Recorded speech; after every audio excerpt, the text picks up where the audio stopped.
On the night of January 19, 1931, William Herbert Wallace attended the Liverpool Central Chess Club at the City Café on North John Street. He was a member at the City Centre Club, but not a particularly reliable one. This trip to the club in January was his first in months. The club's schedule had him down for a game that night, but this didn't mean very much. Wallace had missed games in the past. Shortly before Wallace arrived at the club, the captain Samuel Beattie took a call from a man calling himself R.M. Qualtrough. The caller told Beattie he wanted to meet Wallace to discuss insurance business and told him to meet at 25 Menlove Gardens East the following night at 7:30 p.m. Beattie noted down the message and passed it on to Wallace. Despite a somewhat patchy attendance record at the club, the caller seemed convinced Wallace would be there that night and would get his message. Curiosity got the better of Wallace, who decided to set out in search of the mysterious Mr. Qualtrough. The following night, on January 20, 1931, he caught the 5 tram at 7:06 p.m. from Manfield to Menlove Gardens. Wallace's strange behavior that night would make sure his movements were remembered by no fewer than a dozen witnesses who saw him on his wild goose chase around South Liverpool. On the tram, he repeatedly struck up conversation with the conductor and the ticket inspector, asking them to tell him where he needed to get off. He made a point of telling them he was a stranger in that part of the city, repeating his unusual story about Mr. Qualtrough and stating the time they were meant to meet. His odd behavior didn't stop when he got off the tram at Menlove Gardens. Wallace stopped residents, went into newsagents and even asked a policeman for their help in finding the location of his appointment. As the night went on and the meeting time of 7:30 p.m. started passing him by, it became clear there was no Menlove Gardens East. There are a couple of Menlove Gardens in the area, with streets bearing north, south, and west. But there was never any east. Sensing he had spent a cold, winter night, Wallace turned back to his home. As well as the numerous witnesses who saw Wallace on his journey around Menlove Gardens, he was spotted on his way back through Anfield by a 20-year-old typist.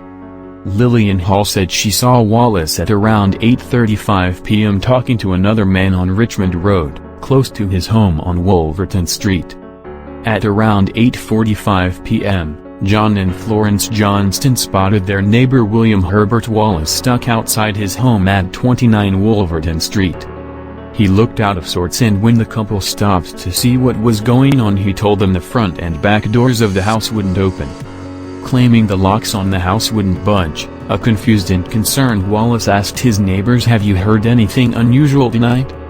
The Johnstons walked round to the backyard of Wallace's home, where the locked door opened without a problem. Wallace walked into the house, which was blanketed in total darkness on the winter night. After lighting a lamp and entering his home, Wallace came back out and said, "Oh, come and see, she's been killed." When the couple entered the Wallace home, they found Julie sprawled out in the sitting room in front of the gas fire. She had been violently beaten to death. The room was a scene of utter horror, with Julia's lifeless body lying in a pool of her own blood, and splatters from the attack sprayed across the walls. Her dress was partially burnt and a coat was laid out underneath her, which was also badly burned from the gas fire. Staring at his wife's battered and beaten body, Wallace turned to his neighbors and said, "They've finished her, look at her brains." On first appearance, Julia's death looked like the result of a burglary that had gone terribly wrong. The locked kitchen cupboard where Wallace kept his insurance money had been forced open and the cash inside was gone.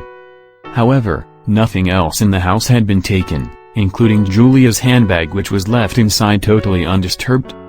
Other than the bedroom, which looked like it was rifled through, the rest of the house was in order. John Johnston called police, who soon arrived at the Wallace home, and fingers were soon pointed at Wallace. After police arrived at the scene, a journalist from the Liverpool Daily Post was called out to act as the police photographer. His haunting images of the crime scene and Julia's body remain a chilling reminder of the gruesome nature of her murder. A forensics expert from Liverpool University called John Edward Whitley McFall was also called out to determine the cause and time of death. McFall stated she must have died at around 8 p.m. Crucially, This time of death was nearly an hour before Wallace arrived home. Both the tram conductor and ticket inspector could place him on the tram at precisely 7:06 p.m. A number of witnesses saw him around Menlove Gardens around the time his wife was being murdered. In Anfield, more witnesses came forward to claim they remembered seeing Julia alive at around 6:30 p.m. If Wallace had murdered his wife, he would have only had around 15 minutes to carry out the killing, change his clothes, wash off the blood and make it to his tram for 7:06 p.m. Police examination of the drains around the house showed they hadn't even been used that night, so the murderer had to have escaped the scene covered in Julia's blood. Despite having a watertight alibi, Wallace was charged with his wife's murder and found guilty after a brief trial in April 1931. The jury deliberated for a short time before unanimously deciding Wallace was guilty of murder. He was sentenced to death by hanging, with an execution date set for the following month. However, an appeal to the Court of Criminal Appeal in London determined there was not enough certainty to support the jury's guilty verdict, and he walked away a free man. After losing his wife and being subjected to a grueling trial, Wallace sought out a quiet life and moved away to a new home in the Wirral. However, just a few months later he fell ill with his recurring kidney problems and died in 1933.